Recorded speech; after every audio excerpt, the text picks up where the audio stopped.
12 kabanata. Isang araw ng pamamahinga, naparaan sina Jesus sa triguhan. Nagugutom ang kanyang mga alagad noon, kaya't sila'y kumuha ng mga butil ng trigo at kumain yon.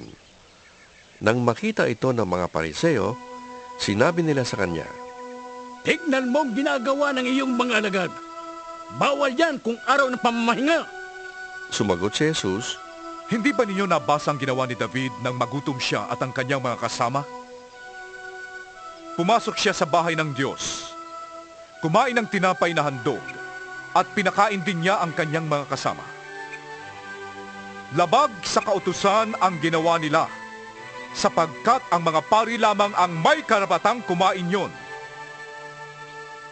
Hindi ba niyo nababasa sa kautusan na tuwing araw ng pamamahinga, ang mga pari ay may ginagawa sa templo na bawal gawin sa araw na yon? Gayon may hindi sila nagkakasala. Sinasabi ko sa inyo, may isang naririto na higit na dakila kaysa templo.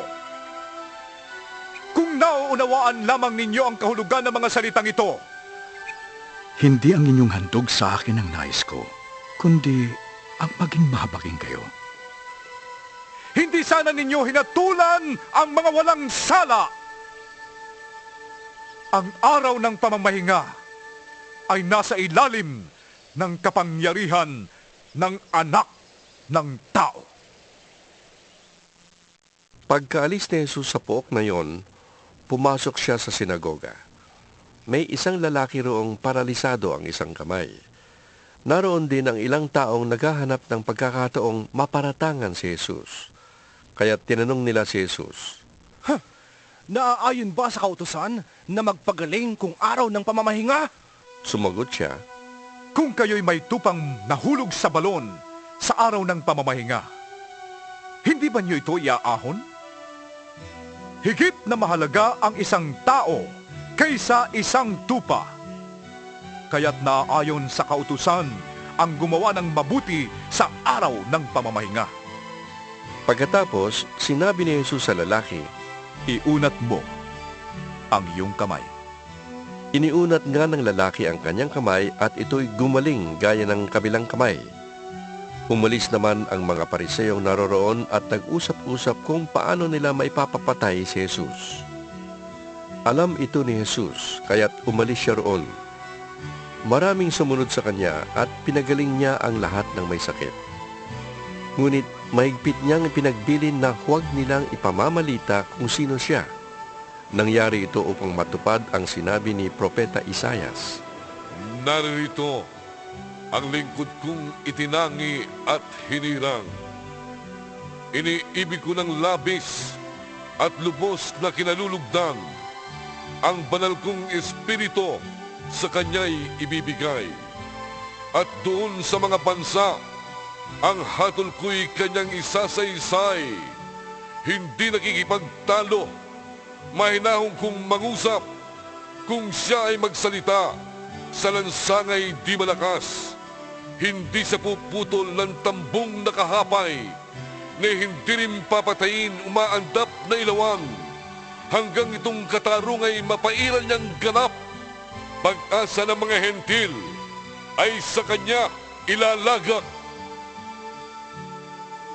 Dinala noon kay Jesus ang isang lalaking bulag at pipi na sinasaniban ng demonyo. Pinagaling siya ni Jesus kaya't siya ay nakakita at nakapagsalita. Namangha ang lahat at sinabi nila, Ito na kaya ang anak ni David?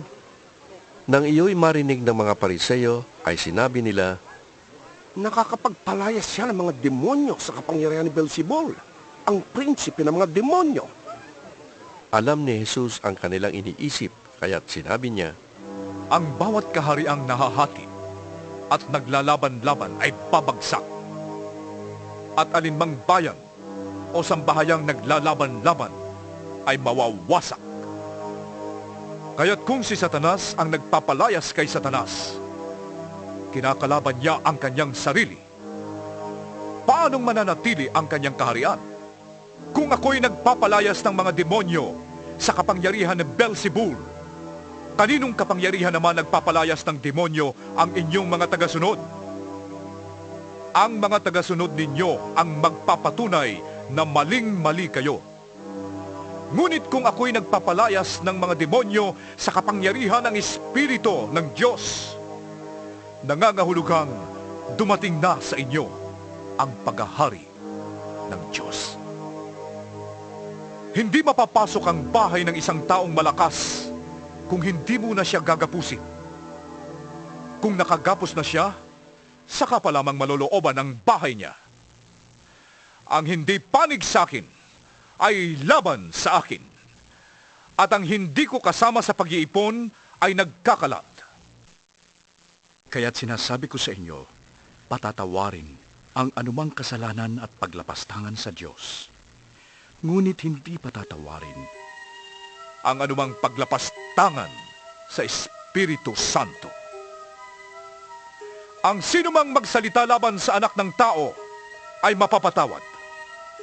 Ngunit ang sinumang magsalita laban sa Espiritu Santo ay hindi mapapatawad.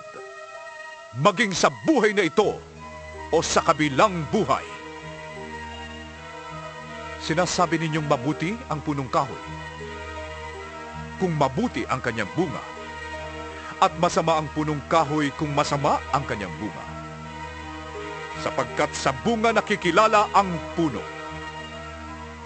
Kayong mga ulupong, paano kayong makapagsasabi ng mabubuting bagay gayong kayo'y masasama? Kung ano ang nag-uumapaw sa puso ay siyang sinasabi ng bibig.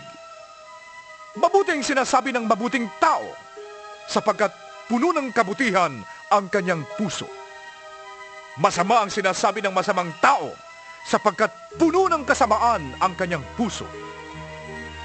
Tandaan ninyo, sa araw ng paghuhukom, pananagutan ng tao ang bawat walang kabuluhang salitang sinabi niya. Pawawalang sala ka o parurusahan batay sa iyong mga salita.